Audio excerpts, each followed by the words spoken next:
اور عقلی دلائل بھی لے لیجئے۔ ایک بزرگ تھے، وہ ریل میں جا رہے تھے، گرمی کا موسم تھا، اتنے میں ریل گاڑی میں ایک سوٹڈ بوٹڈ نوجوان بھی ان سے ملا، تو کہنے لگا حضرت لگتا ہے کہ آپ کوئی دین کے عالم ہیں، تو میں کچھ پوچھنا چاہتا ہوں۔ کہا پوچھو۔ انہوں نے کہا بھئی شریعت آخر کیوں اجازت نہیں دیتی کہ مرد اور عورت دونوں مل کے اکٹھے کام کریں؟ آخر کیوں اجازت نہیں دیتی؟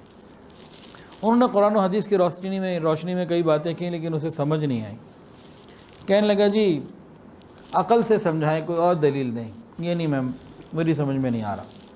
انہوں نے سمجھایا کہ دیکھو جب مرد اور عورتیں مل کر کام کریں گی تو ان دونوں کے دل ایک دوسرے کی طرف مائل ہو سکتے ہیں، کئی ہنستے بستے گھر اجڑ سکتے ہیں، کئی بن بیاہی مائیں بن سکتی ہیں، معاشرے میں فساد اور بگاڑ پیدا ہو سکتا ہے۔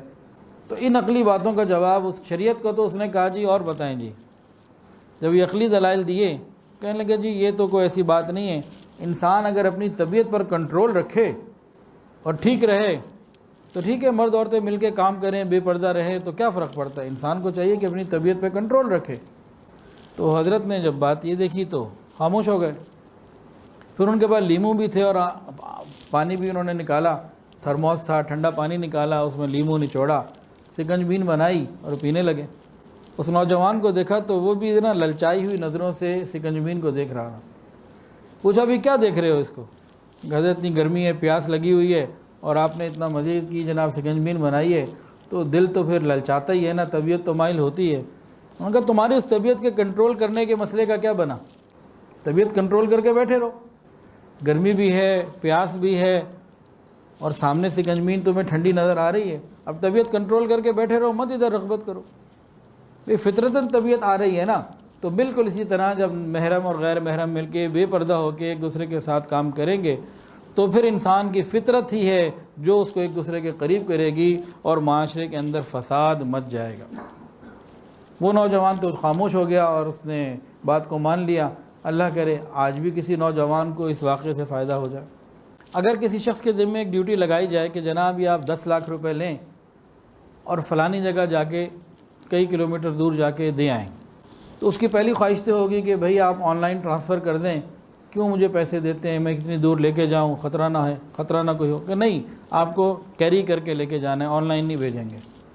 اب وہ پیسے رکھے گا تو کیا کرے گا، ان کو سب سے پہلے چھپائے گا، ایسی جگہ رکھے گا کہ کسی کو اطلاع نہ ہو سکے، نظر نہ پڑ سکے، اور احتیاط کے ساتھ منزل تک پہنچنے کی کوشش کرے گا، تب تو وہ اپنے مقصد میں کامیاب ہو جائے گا۔ لیکن اگر یہ بندہ جیب میں پیسے رکھے، وہ نظر بھی آ رہے ہوں، اور پھر بیچ چوراہے پہ کھول کے گننے شروع کر دے جہاں ہر طرف لوگ ہی لوگ ہوں، اب کیا ہوگا؟ اس کو کہتے ہیں آ بیل اور مجھے مار۔ اب یہ منزل تک بحفاظت شاید نہ پہنچ سکے اور لٹنے کا پورا خطرہ موجود ہوگا، اور خود اس نے اپنا موقع دے دیا۔ بالکل اسی طرح اگر کوئی عورت گھر کے اندر چار دیواری میں رہے تو یہ محفوظ ہے، لیکن اگر اس کو بامر مجبوری ضرورت کے تحت نکلنا پڑے تو شرعی تقاضوں کے مطابق برقع پہن کے یہ باہر نکلے اور سیدھا اپنی منزل پہ جائے، تو کوئی اس کے حسن کو، اس کے انداز کو، کپڑوں کو، بناؤ سنگھار کو نہیں دیکھ سکے گا۔ یہ تقریباً محفوظ اور مکمل محفوظ طریقے سے اپنی منزل پہ پہنچ جائے گی۔ لیکن اگر کوئی عورت خود ہی بے پردہ ہو اور ایسے انداز اور اطوار اور کردار اختیار کرے کہ لوگ خود بخود اس کی طرف متوجہ ہوں اور دیکھیں، یہ تو پھر وہی بات ہو گئی نا کہ چوک پہ کھڑے ہو کے پیسے گننے شروع کر دیے۔ تو اب معاملہ خطرے میں ہے۔ یاد رکھیں جو فیشنیبل لڑکیاں بے پردہ بن کر بازاروں میں گھومتی پھرتی ہیں، ان کے اغوا کے اور ان کے ساتھ مختلف الٹے سیدھے واقعات ہوتے ہیں اور ہم ان کو اخباروں میں، سوشل میڈیا میں دیکھتے سنتے رہتے ہیں۔ جو خود تماشا دکھا رہی ہوتی ہیں لوگوں کو، تماشا بن جایا کرتی ہیں۔